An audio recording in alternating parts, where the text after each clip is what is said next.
Hey everyone, and welcome. So let's talk about enlightenment. But forget the image of someone sitting on a remote mountaintop for a second. We're going to reframe this for our busy, modern lives. This is all about knowing yourself, right in the middle of all the daily chaos, not escaping from it. So let's just dive right in. When you hear the word enlightenment, what's the first thing you picture? For a lot of us, it's this, right? A monk, totally cut off from the world. But the source material we're looking at today completely flips that idea on its head. It argues that real enlightenment, well, it isn't found by running away from life. It's found by understanding your own mind while you're at your job, with your family, just going through your daily routine. And this is where it gets really cool. The Japanese word for enlightenment is satori. And if you look at the characters, they literally mean to know one's own mind. That's it. See? It's not some far-off, mystical state that's impossible to reach. At its very core, enlightenment is just this profound but totally accessible act of self-knowledge. And that means it's available to every single one of us right here and right now. So how do we actually get there? Well, our source lays out a really clear three-step path. We're going to start by discovering what the mind even is. Then we'll learn how to get it to a state of tranquility. And finally, we'll talk about how to develop that mind to make a real impact, which all leads to this incredible kind of happiness. Okay, let's jump into path one, discovering your mind. Now, this first step is a huge shift in perspective. It's about realizing that your true self, the absolute core of who you are, it isn't your physical body. No, it's the consciousness that thinks, the spirit that feels, the mind that experiences literally everything. You are your mind. So how do you know you're actually discovering this inner self?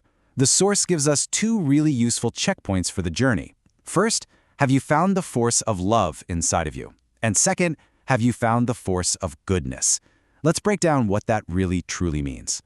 See, love isn't just one simple thing. There's what's called small love. This is that warm, personal feeling, the desire for the happiness of people you know, like your family and friends, and it's absolutely essential. But then there's great love. This is bigger. It's more abstract. It's that wish to improve the world, to lift up society, and to help all of humanity move toward a better future. And goodness works pretty much the same way. You've got small goodness, which is sort of the passive desire to just be a decent person, not do anything shameful.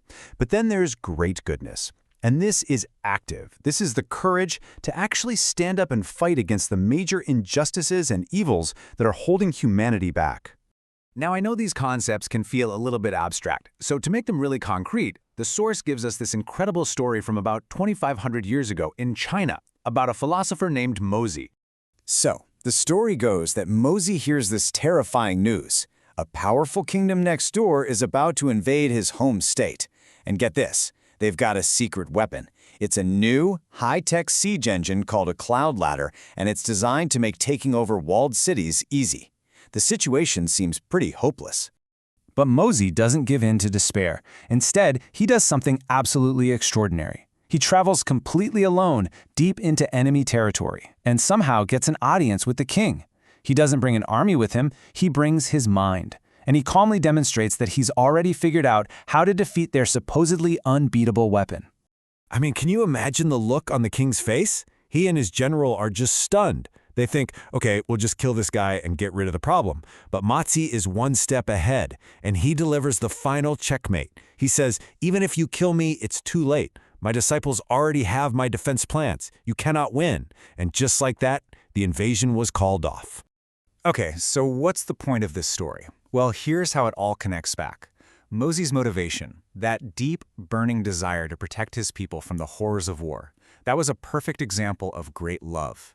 And his specific, courageous action, using his wisdom to stop the great evil of an invasion, that was great goodness. One person, embodying both at the same time. All right, on to path two. So once you've discovered that your mind is this source of love and goodness, the very next step is to cultivate inner peace, or what the source calls a tranquil mind. That's kokoro no heisei in Japanese.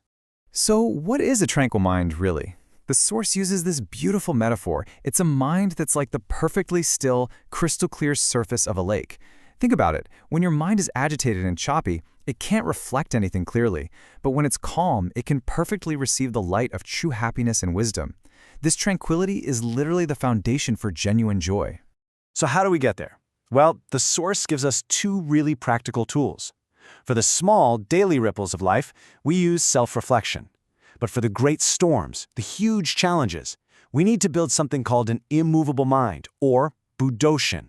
Now, each of these tools is built on a very specific mindset. Self-reflection comes from humility. It's that ability to look at a situation and honestly ask yourself, hey, what was my part in this? Where did I go wrong? And then to correct it.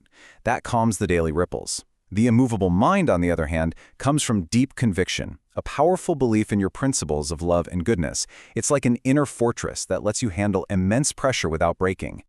So let's say we do it. We discover our mind, we make it tranquil. Are we finished? Is the goal just to sit peacefully like a still lake forever? Well, the Source suggests that this is only part of the story. And this is all captured in this profound old saying. The small saint hides in the mountains, the great saint lives in the city. You see, a small saint might find personal peace by just withdrawing from the world, but a great saint, they take that inner peace and they put it to work right in the middle of the chaos of daily life to help other people. Enlightenment isn't a retreat, it's a tool for engagement. And that brings us perfectly to the third and final path, developing your mind. This is the active, dynamic part of the journey. It's all about taking that discovered tranquil mind and using it to grow, to create, and to make a positive difference in the world around you. So what fuels this development? Two more key qualities. First is hope, that unshakable belief in your own inner light and in a greater divine plan. And second is courage, the strength to act on that hope, just like Mosey did, to stand up for the greater good even if you have to stand all alone.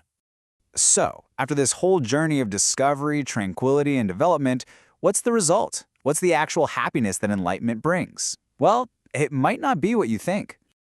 Let's just do a quick recap of the journey. We discover our mind through love and goodness.